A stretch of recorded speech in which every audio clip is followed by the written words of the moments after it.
Selamat datang di berita terkini seputar sepak bola Indonesia. Kali ini kami akan mengupas kabar menarik yang sayang untuk Anda lewatkan. Yuk, simak pembahasan selengkapnya hanya di sini.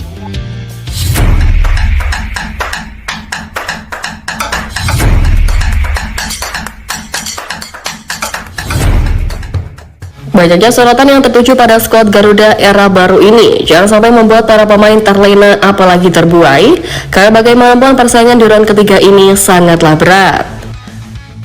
Marcelino Ferdinand dan kawan-kawan yang akan bertandang ke markas Australia di Sydney Football Stadium pada 20 Maret nanti harus bisa memaksimalkan segala hal yang telah dipersiapkan, mengingat peta kekuatan di grup C yang sama sekali nggak bisa ditebak. Untuk menghadapi laga krusial ini pun berbeda dengan era Sintayong. Patrick Kluivert punya opsi lebih banyak di lini serang timnas Indonesia. Dari 27 pemain yang dirilis oleh PSSI kemarin, pos lini depan Garuda menjadi yang paling mencuri perhatian. Dalam pemanggilan kali ini, Patrick Kluivert memanggil nama-nama langganan seperti Rafael Strijk, Ramadan Sananta hingga Hoki Caraka. Selain itu pun, skuad Garuda juga ketambah dua pemain depan anyar, yakni Ole Romeni dan Septian Bagaskara. Jika berbicara soal penampilan musim ini, nama Septian Bagaskara memang cukup layak untuk dipertimbangkan masuk ke skuad timnas Indonesia. Sekadar diketahui bahwa striker berusia 27 tahun itu saat ini sudah mencetak 7 gol dan 1 assist dari 25 penampilannya bersama Dewa United di BRI Liga 1. Selain Septian, nama Ole Romeni bakal menjadi pemain keturunan yang nanti debut bersama timnas Indonesia saat menghadapi Australia. Ole Romeni yang saat ini bermain untuk Oxford United resmi melakukan pengambilan sumpah WNI pada awal Februari kemarin. Dan melihat kualitasnya sebagai seorang penyerang, mantan punggawa SC Ultra tersebut jelas akan sangat dibutuhkan untuk membuat lini depan skuad Garuda lebih tajam. Berlimpahnya pemain depan yang dibawa Coach Patrick ini lantas membuat skuad Garuda dinilai lebih berpotensi lolos ke Piala Dunia 2026. Nah, dibalik banyaknya pemain di lini serang yang dipanggil oleh Coach Patrick, pelatih asal Belanda ini diketahui tak memanggil nama Asnawi Mangkualam yang padahal dahulu merupakan kapten timnas Indonesia di era STY. Tak dipanggilnya Asnawi ini lantas membuat media Vietnam menyoroti keputusan tersebut dan menilai bahwa kapten tim Garuda itu tak mampu bersaing dengan para bintang di timnas Indonesia era ini. Memang tak bisa dipungkiri, dicoretnya nama Asnawi Mangkualam di skuad asuhan Patrick Kluivert merupakan sebuah kejutan. Padahal di musim ini Asnawi selalu bermain reguler di klubnya Port FC, di mana tercatat pada musim ini Asnawi sudah bermain sebanyak 22 kali di Thailand League dan juga mencetak 1 gol. Memang segala hal soal pemanggilan pemain kembali lagi pada kebutuhan dari skema dan juga strategi pelatih. Dan terlepas dari tak dipanggilnya nama Asnawi di era baru ini, media Vietnam juga dibuat tercengang dengan nama-nama pemain timnas Indonesia yang mayoritas bermain di level sepak bola Eropa. Ditambah lagi harga pasaran yang dimiliki oleh para pemain tersebut membuat timnas Indonesia bernilai sangat mahal, bahkan yang tertinggi di Asia Tenggara. Yap, skuad timnas Indonesia asuhan Patrick Kluivert diketahui bernilai 5 kali lipat lebih mahal ketimbang skuad jawara Piala AFF 2024 timnas Vietnam. Berdasarkan data situs penilaian pemain global Transfer Market, timnas Indonesia 5 kali lebih berharga dari timnas Vietnam. Pemain-pemain mahal timnas Indonesia sebagian besar berada di Eropa. Tak sampai di situ, publik Vietnam juga membandingkan harga pemain termahal mereka dengan pemain timnas Indonesia, di mana di kubu Vietnam ada Pham Thuan Hai, peraih peringkat kedua Ballon d'Or-nya Vietnam yang punya harga pasaran senilai 400.000 euro. Sedangkan di sisi timnas Indonesia ada Miss Gegas, back FC Twente dengan harga pasaran mencapai 9 juta euro, dan tentu bagaikan bumi dan langit jika kedua pemain itu dibandingkan. Melihat ini, publik Vietnam tentu akan lebih tercengang jika timnas Indonesia sampai lolos ke putaran final Piala Dunia 2026. Berbekal skuad mahal saat ini, Patrick Kluivert dijagokan untuk bungkam Australia dan juga Bahrain, setelah diharapkan mampu membawa timnas Indonesia untuk lolos ke ajang bergengsi dunia tersebut. Ya, perjuangan Indonesia di ajang kualifikasi Piala Dunia kini benar-benar begitu dinantikan oleh banyak pihak. Ketua Umum PSSI Pak Erick Thohir bahkan juga memberikan bocoran bahwa skuad Garuda mendapatkan dukungan penuh dari para negara di ASEAN melalui pemimpin federasinya. Sebagai satu-satunya tim dari Asia Tenggara yang berhasil lolos ke putaran ketiga kualifikasi Piala Dunia, Seluruh negara ASEAN sepakat ingin mendorong kemajuan sepak bola Asia Tenggara, termasuk memberikan dukungan pada kiprah Garuda yang kini tengah berjuang di antara tim-tim kuat Asia lainnya. Memang dalam pertemuan Pak Harito dan para presiden Federasi Sepak Bola ASEAN, mereka juga membahas sejumlah hal mulai dari pembinaan usia dini, kompetisi yang kompetitif, dan sampai kualitas wasit. Pak Arik pun menyampaikan ucapan terima kasihnya atas segala apresiasi yang telah diberikan pada perjuangan Garuda era ini. Terima kasih, apresiasi, dan dukungan untuk Indonesia yang sedang berjuang di kualifikasi Piala Dunia 2026. Kita bersaing di lapangan selama 90 menit, selebihnya kita kembali sebagai sahabat untuk saling mendukung satu sama lain. Tak bisa dipungkiri dengan berada di peringkat ketiga klasemen grup C, mengumpulkan 6 poin dari 6 pertandingan, dan hanya tertinggal 1 poin dari Australia di klasemen sementara, membuat skuad Garuda masih mempunyai peluang besar untuk lolos langsung sebagai salah satu dari 2 tim di peringkat teratas klasemen atau melanjutkan perjuangan di putaran keempat kualifikasi. Tiket putaran keempat pun bisa didapat jika skuad Garuda berada di ranking ketiga atau keempat klasemen akhir. Dan sebab itu Pak Arik mengingatkan bahwa 4 pertandingan sisa benar-benar krusial bagi skuad Garuda, apalagi peluang untuk lolos langsung ke Piala Dunia 2026 masih cukup terbuka lebar. Berbagai upaya juga telah dilakukan oleh PSSI seperti memperkuat tim kepelatihan serta menaturalisasi para pemain. Karena inilah Pak Harito mensyaratkan target baru skuad Garuda adalah lolos langsung ke Piala Dunia 2026 tanpa penyesalan apapun. Peluang Indonesia untuk jadi tim ASEAN pertama yang lolos ke Piala Dunia untuk sekarang sangatlah terbuka. Bahkan banyak yang menyebutkan jika persentase kelolosan Indonesia naik ke angka 60%, yang mana hal itu tidak terlepas dari penambahan pemain yang terus dilakukan serta tim jajaran pelatih yang secara reputasi cukup disegani. Ya, bonus sekarang ini Indonesia masih ada di posisi ketiga klasemen sementara grup C, tertinggal 1 poin dari Aussie di posisi kedua. Namun jangan lupa juga kalau biar gimana pun jumlah poin kita sama peringkat keempat sampai ke-6 itu sama, sehingga ya bisa-bisa dibilang 4 laga sisa di grup C ini beneran berasa final. Itulah kenapa PSSI berusaha push terus buat memperbesar probabilitas tim Garuda untuk lolos. Yang mana beberapa cara yang diambil adalah mengganti tim pelatih serta menambah para pemain baru. Nah, yang menarik dari pemanggilan pemain kali ini, skuad Garuda yang dipanggil ternyata memiliki nilai pasar yang mencapai total 30,2 juta euro atau sekitar 521 miliar rupiah. Yang mana nama Miss Gagas menjadi pemain dengan nilai pasar tertinggi di skuad ini dengan harga mencapai 9 juta euro. Sementara itu, Ole Romani yang baru saja menyelesaikan proses naturalisasinya memiliki market value sebesar 1,3 juta euro. Dengan komposisi pemain yang memiliki nilai pasar tinggi seperti ini, skuad Garuda memiliki potensi besar untuk membenamkan Australia dan Bahrain di putaran ketiga kualifikasi Piala Dunia 2026. KAIFA juga diyakini akan mengandalkan kombinasi pengalaman para pemain yang berkarir di Eropa dengan talenta muda yang berkembang pesat di Liga Tanah Air. Ya, 2 pertandingan melawan Australia dan juga Bahrain di bulan ini benar-benar menjadi penentu langkah Indonesia dalam upaya lolos ke Piala Dunia 2026, sekaligus menjadi laga debut pemain anyar kita, Ole Romani. Pemain yang kini membela Oxford United di divisi Championship Inggris itu masuk dalam daftar 27 pemain yang dipanggil pelatih Patrick Kluivert untuk agenda internasional mendatang. Berpeluang besar mengenakan seragam Garuda pada 20 Maret, menit bermain Ole Romani yang terus meningkat di kompetisi Inggris menjadi salah satu faktor yang membuatnya mendapatkan kepercayaan untuk memperkuat lini serang dari timnas Indonesia. Semakin dekat dengan laga debutnya ini, Ole mengaku sangat bersemangat untuk membela tim Merah Putih dan juga tidak sabar merasakan atmosfer luar biasa dari para supporter Indonesia. Pengalamannya menyaksikan langsung laga timnas Indonesia melawan Jepang di Jakarta membuatnya semakin antusias. Menurutnya fanatisme sepak bola di Indonesia begitu luar biasa, terutama dengan keterlibatan anak-anak dalam dunia sepak bola yang semakin berkembang.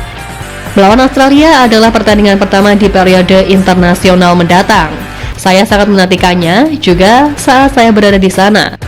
Kesan-kesannya sepak bola di sana tidak normal. Saya sangat menantikannya, ucap Romani dalam wawancara dengan ESPN. Tentu saja kemampuan Romani menjadi penyerang sayap atau penyerang tengah membuatnya bisa dipasang dalam berbagai situasi di laga melawan Australia ataupun Bahrain nanti. Lebih lanjut soal debut dari Ole, pemain Oxford United ini sejatinya juga tetap harus bersaing dengan para striker lainnya, terutama Rafael Struijk yang selama ini sudah langganan tampil bersama skuad Garuda.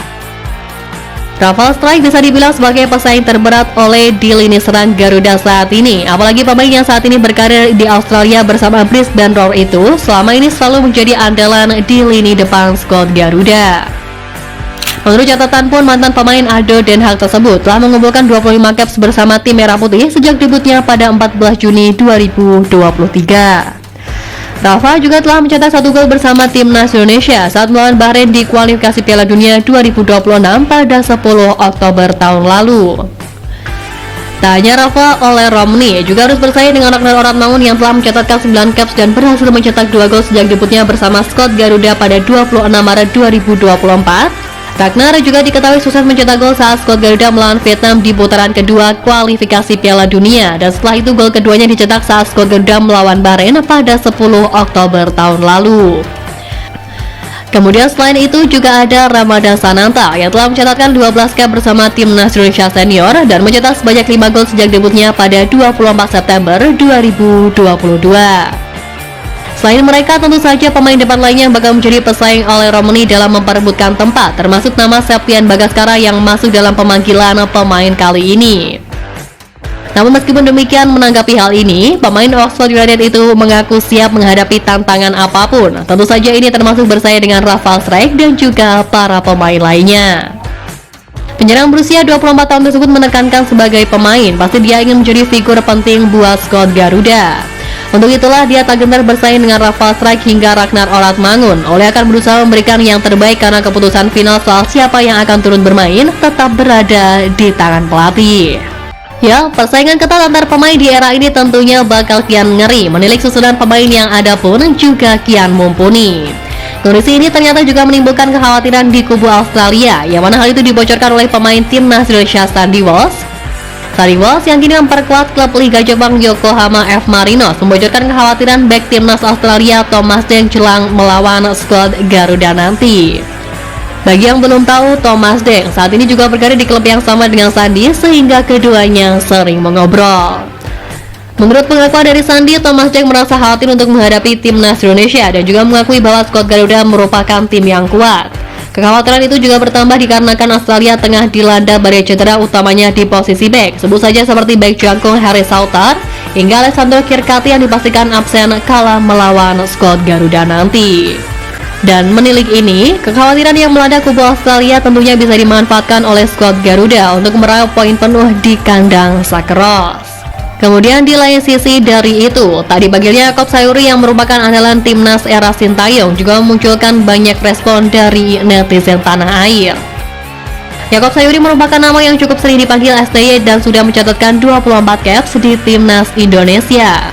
Bermain sebagai bek kanan atau gelandang sayap kanan, Yaakob telah mencetak sebanyak 3 gol dan juga membuat 3 assist.